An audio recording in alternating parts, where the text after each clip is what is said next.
Hey everyone, welcome back to our channel. Today, let us journey together on how to create Renaissance art with OpenArt. So, let us begin. To start, open your web browser and visit openart.ai. If you already have an account, simply log in to access your personalized dashboard. Now, click on Create from Scratch. On the left side of the screen, you'll find a prompt field where your Renaissance art ideas come to life. For instance, imagine crafting. Produce a Renaissance-themed artwork that highlights the flourishing of culture and creativity during this period, showcasing the advancements in art, music, and literature. Feel free to add a unique twist using a negative prompt. Once your prompt is set, just click Create. Now, behold the magic of OpenArt in action.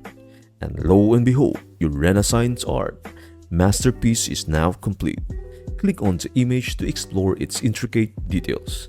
It is as simple as that. Your imagination transforms into Renaissance art with just a prompt.